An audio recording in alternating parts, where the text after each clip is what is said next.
Bismillahirrahmanirrahim. Assalamualaikum warahmatullahi wabarakatuh. Alhamdulillahirabbil alamin wassalatu wassalamu ala asrafil anbiya'i wal mursalin sayyidina Muhammadin wa ala alihi washabbihi ajmain.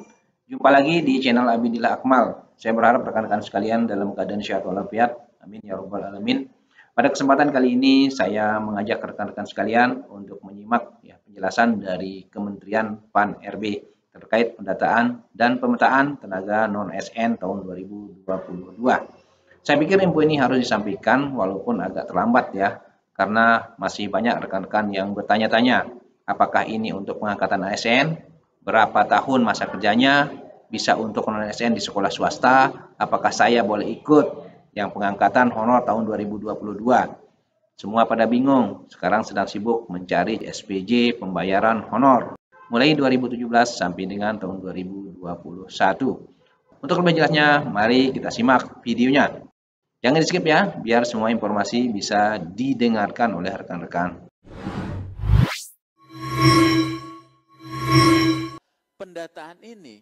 Pendataan ini saya sampaikan bukan untuk mengangkat dia menjadi ASN. Ya. Bukan untuk mengangkat menjadi pegawai ASN. Tapi pendataan ini sebagai bahan kita untuk melakukan pemetaan. Sehingga kebijakan apa sih yang harus kita lakukan. Karena kita kan nggak pernah tahu tuh yang angkatnya siapa. Harusnya kau yang mulai, kau yang mengakhiri. Kan gitu ya. Ya, lagunya siapa tuh Pak Sim? Roma Irama ya? Apa? Bukan. Ya. Jadi kita ingin mengetahui nih jumlah keseluruhan di pusat di daerah itu berapa sih? Gitu ya. Jadi artinya Bapak Ibu sekalian, pemetaan ini tadi akan kita buat nih. Oh ternyata setelah kita petakan, oh sebagian bisa outsourcing loh, sebagian dia bisa ini loh, sebagian bisa ini loh, dan sebagainya.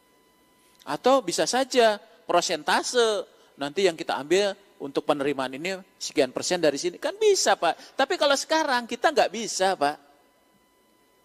Dan Bapak Ibu sekalian, sekarang hati-hati, di beberapa daerah, sudah muncul nih, orang yang nggak pernah bekerja, tapi seolah-olah sudah bekerja. Saya sudah dapat masukan. Nah itu Bapak Ibu harus kawal betul demi keadilan. Ya, jadi jangan sampai terjadi, Pak Hasim nih ngalamin dulu teman-teman yang kop-kop surat yang lama dicariin ya, orang yang udah pensiun dimintain tanda tangan, bahkan ada yang orangnya sudah meninggal dimintain tanda tangan. Dia izin di depan batu nisannya, kan gitu ya. Ini jangan sampai terjadi lagi nih Bapak Ibu sekalian. Tolong betul-betul ya, data ini nanti dilakukan ya dengan data yang sesungguhnya. Ya, jangan sampai merugikan pihak-pihak lain yang sudah dia bekerja sungguh-sungguh di situ. Ya, di situ. Nanti saya akan jelaskan satu-satu nih ya, kenapa kita menuliskan ini. Itu yang paling penting. Pertimbangannya juga banyak. Kita pernah diskusi juga, ya. Saya bilang diskusi, ada usulan Pak Aba yang 5 tahun bekerja. Berarti kalau 5 tahun bekerja, setelah 2018 dia nggak akan masuk.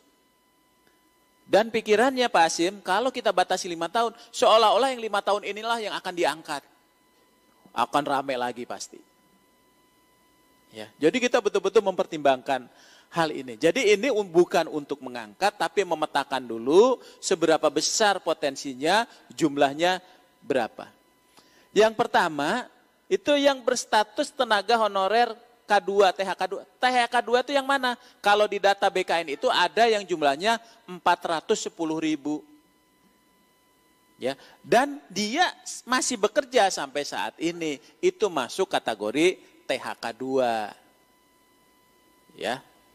Jadi yang masih bekerja tapi datanya ada di BKN. Dia masih bekerja, usianya masih cukup dan sebagainya lah. Tapi tidak lagi 410.000 sesungguhnya karena sebagian sudah ada yang jadi P3K, ada yang sudah jadi PNS, ada yang sudah meninggal dunia dan sebagainya. Ya. Nah, jadi di sini ya. Nah, kemudian ini yang kedua ini disebutkan mendapatkan honor mekanisme pembayaran langsung dari APBN atau dari APBD. Ya. Dan bukan mekanisme pengadaan barang dan jasa baik individu maupun pihak ketiga. Gitu ya. Jadi artinya kalau dia oleh pihak ketiga sesungguhnya boleh, cuman yang individu ini masih berdebat. Ya. Nanti saya akan jelaskan di belakang hasil kami diskusi dengan BKN. Ya. Jadi artinya kalau dia oleh pihak ketiga nggak masalah. Pak Hasim ngadain orang-orang tapi melalui pihak ketiga orang-orangnya banyak di situ, itu nggak masalah Pak, itu lanjutkan. Dan tidak perlu didata juga boleh. Tapi kalau dia ikut kompetisi boleh? Ya boleh. Boleh Pak. Tapi dia aman deh kalau dia di pihak ketiga tidak harus P3K. Ya, misalnya tenaga pengamanan Bapak ke perusahaan A gitu ya. Itu boleh, nggak ada masalah. Atau tenaga kebersihan itu. Nah makanya Bapak Ibu sekalian, kalau dia oleh pihak ketiga, si pegawainya itu, yang digunakan itu bukan pegawainya, bukan orangnya, tapi jasanya. Sehingga kalau Bapak Ibu merekrut orang-orang seperti itu, jangan dikasih seragam Pemda. Jangan dikasih logo Pemda, kasih logo perusahaannya, supaya dia tidak merasa bagian dari Pemda. Kalau perlu di sini PT apa gitu ya, sebutkan Pak. Kalau sekarang kan, ya, kalau sekarang kan masih pakai baju instansi yang bersangkutan. Padahal jadi dia merasa di situ Pak haknya, ya. Dan bahkan katanya di daerah itu orang nggak digaji juga asal dikasih seragam seneng, ya. Nah itu nggak boleh lagi nanti seperti itu, ya. Kemudian diangkat paling rendah oleh pimpinan unit kerja. Kalau kita pakai yang diangkat oleh PPK, sedikit Pak data kita, kasihan. Makanya silakan, nanti kan akan terseleksi nih Pak, mana sih unit kerja yang layak gitu. Ya, yang memang dia betul-betul bekerja, ini kita juga sudah pertimbangkan. Tadinya oleh PYB, ternyata banyak juga yang tidak oleh PYB. Nanti akan rame lagi Pak. Yang penting kan ini prinsipnya tadi bukan untuk ngangkat, tapi untuk pemetaan. Makanya kita gunakan itu unit kerja Pak Hasim dan teman-teman semua. Ya, nah kemudian ini telah bekerja paling singkat 1 tahun 31 Desember. Jadi kalau dia Januari ya sampai 31 Desember dan setelah itu dia masih kerja, dia masuk. Tapi kalau dia Februari sampai 31 Desember tidak masuk. Atau tapi bisa juga masuk. Dia masuknya dari Maret sampai Desember, tapi rupanya ke belakangnya dia juga bekerja, itu masuk. Gitu ya, Ibu sekalian. Itu masuk pendataan. Tapi kalau dia masuknya baru, tapi di luar Januari, dia nggak masuk.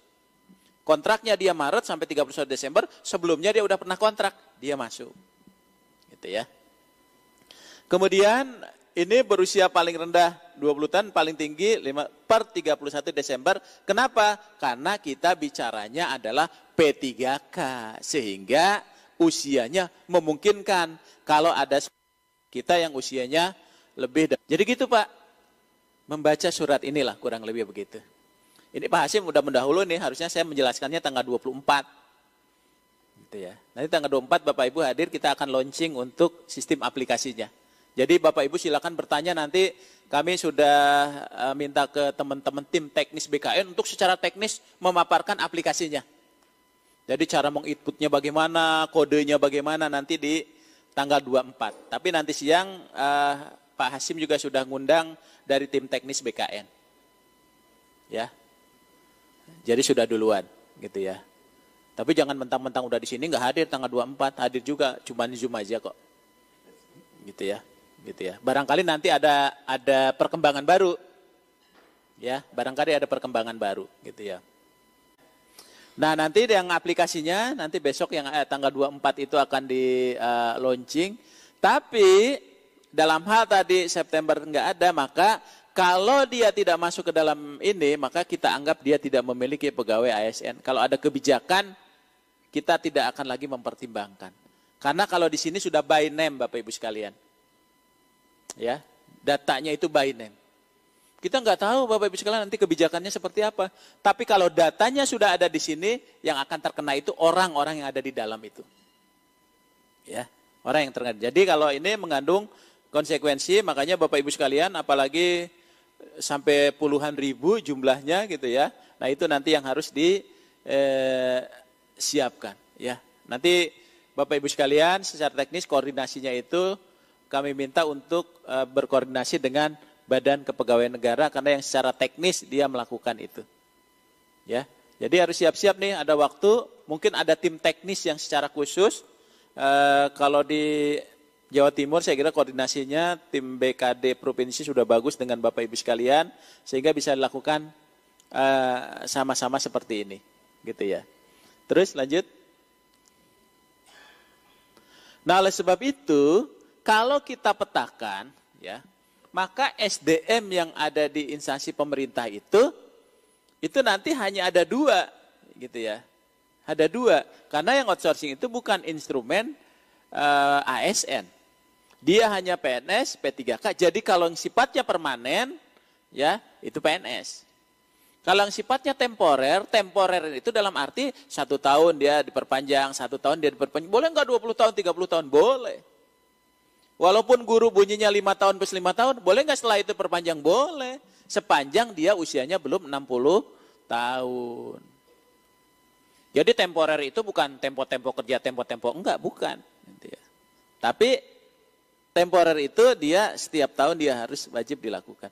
Tapi di luar ini, ya yang bukan jabatan ASN, maka dia harus dilakukan melalui proses alih daya atau outsourcing. Kalau yang PNS yang P3K itu diperlukan apa? Kompetensi orangnya. Tapi kalau yang outsourcing yang diperlukan itu jasanya. Bapak perlu jasa kebersihan. Bukan orang yang ngebersihinnya, tapi jasanya, perusahaan jasa, di dalamnya ada orang-orang melakukan itu. Jadi yang outsourcing itu yang dibutuhkan itu jasanya. Kalau PPK dan PNS itu orangnya. Gitu. Jadi kalau yang jasa, si A, si B, si A nggak perlu dia ganti orang lagi, yang penting jasa kebersihannya jalan. Maka dia yang dibutuhkan itu adalah jasanya di sini. Jadi dia memang berbeda. Ya, dia itu berbeda.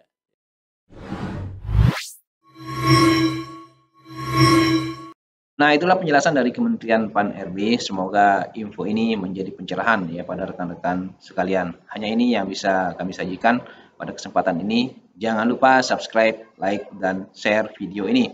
Wabillahi taufiq wal hidayah. Wassalamualaikum warahmatullahi wabarakatuh.